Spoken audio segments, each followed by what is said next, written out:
Ok, j'ai envie d'arrêter de tourner autour du pot et de vous parler du but ultime, selon moi et pas mal d'autres, de la méditation telle que je la pratique et telle que je l'enseigne.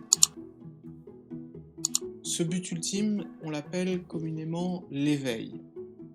En tout cas, pour les besoins de cette vidéo, je vais l'appeler comme ça.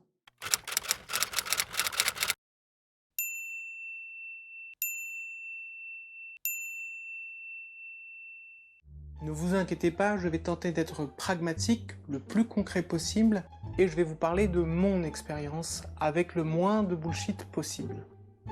Il faut dire que c'est un sujet hautement sensible, l'éveil étant un terme fortement connoté dont l'utilisation est périlleuse.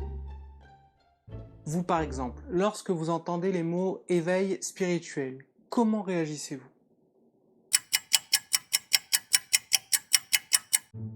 Parmi l'infinité de réactions possibles, on peut notamment trouver de l'indifférence, du scepticisme, du mépris, voire de la peur, de la part de ceux qui classent l'éveil, sans procès, dans la rubrique bouillie spirituelle New Age, pseudo-scientifico-religioso, sectaire.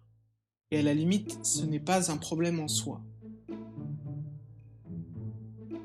Il est également possible de trouver d'autres approches qui, d'un point de vue pédagogique et pragmatique, ne me semblent pas être d'une grande aide. L'éveil, ici, prenant la forme d'un événement mystique qui se conjugue avec des super-pouvoirs et des compétences surhumaines et révélant une vérité absolue et une perfection que ne peuvent connaître que certains élus touchés par la grâce.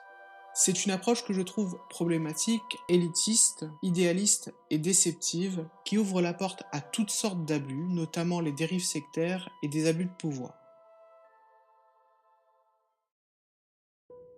Cette approche tout autant problématique que l'on retrouve dans certaines traditions contemplatives est de considérer que l'éveil est quelque chose dont il ne faudrait pas parler. Tout aussi élitiste et idéaliste que la vision précédente, cette approche présente l'éveil un peu comme une loterie à laquelle il ne sert à rien d'essayer de participer, car quelque part, on aurait déjà gagné, mais sans le savoir.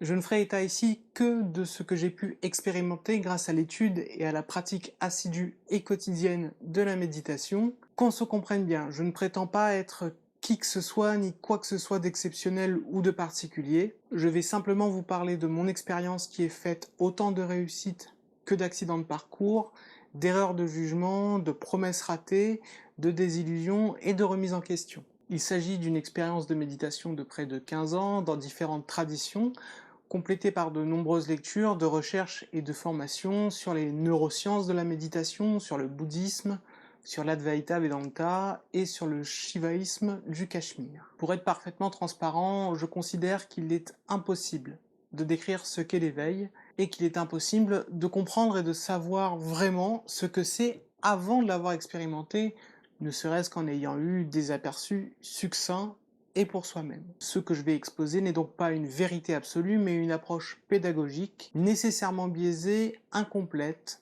approximative et critiquable. Et à ce sujet, n'hésitez pas à réagir et à me poser des questions en commentaire, ou même à me critiquer.